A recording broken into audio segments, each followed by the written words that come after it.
there for everyone to see in terms of what he's capable of. But the very important thing that I thought this morning was he galloped very nicely next to the favourite of the July. There was nothing wrong with that work.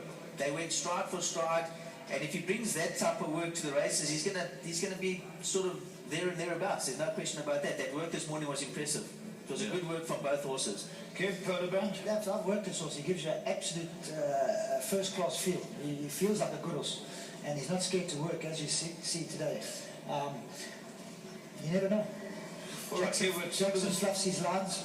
Polo Bound's there. Who knows? But going back to Jackson, I personally think he's a worthy favourite. He deserves to be there. He's a magnificent-looking species. He's done nothing wrong. I think he's the horse to beat. I always try and beat the favourite, the July. This is one of the few left. I think he looks like he's a very good horse. Left, I think he's a very good horse. Gab, people are looking at the features that have built us into this Vodacom Durban July and looked at the weight changes now going at the structure of the race after being level weights in the Daily News and things like that, and they're making cases for horses. Do you think they can beat, other 3-year-olds can beat this horse?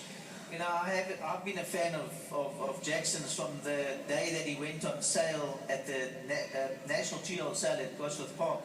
He was a magnificent yearling.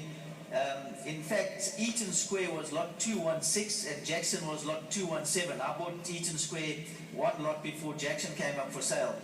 And every one of us as trainers and owners would have loved to have been able to buy Jackson, and well done to the connections. They put their hands in their pockets and they spent R1 million on a wonderful baby, a specimen, a 2-year-old at the time.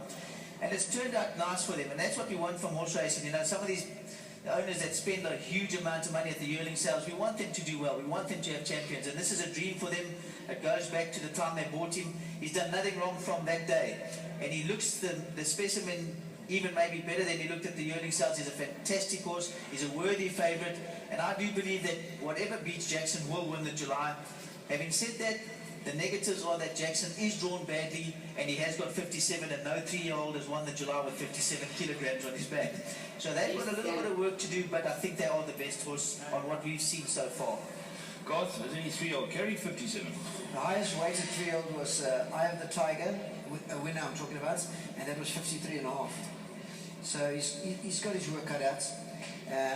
And as I said, no jockey gives any way in the July. You don't get an inch from anybody.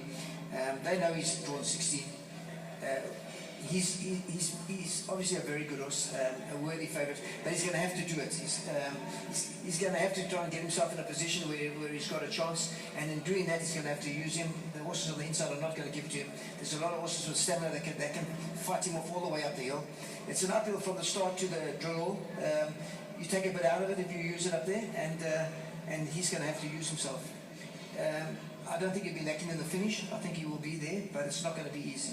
Not going to be easy. Before we get your selection on the race, I'd like to just have your opinion on your top 3, Garth, on the gallops today. That's just, regardless of their price, their betting, how they work, 3 or so that caught your eye. English Garden, Stage Throne, and Jackson. Okay, Stage Throne, Jackson, English Garden. Gav, how about yours that caught your eye? In terms of what we saw this morning and the exercise that we came here to see, and that again, as I said earlier, was very difficult because a lot of horses just go through their motions and have a nice little stretch out. But I was really impressed with Pierre Jordan. I have to agree with Sage Throne, and I was also impressed with, I've just got to have a look at it here, the horse that worked next to Jackson, Polo Bound, worked very, very nicely. So in terms of what we saw, Pierre Jordan, Sage Throne and Polo Bound. Okay, Kevin? Lefts, I agree with Kevin. I thought Pierre Jordan worked magnificently. Jackson, he's just a magnificent specimen just to watch him work. And I thought Arabella, she did some good work. Okay, Kev, we're gonna wrap it up, and we're gonna ask you at this stage, 9 or so days before the race, your top 3 or 4, please. Left, I think I'm going to go with, in no particular order, Arabella, Jackson, Pierre Jordan, and I'm going to go Sage Throne. Gav, how about you? I'm going to go. I'm going to stick with Jackson as my top choice. I'm going to go with Arabella as my second, Pierre Jordan as my third, and Eaton Square as my fourth. Garth, yours? I'm going to go English Garden, Jackson, English Garden, Jackson. I like Stage Throne on today's workout, and then I'm going to go Vettel. Right, you're the only one bringing in Vettel. That's very, very interesting, and I'd like to thank the panel very much for their input.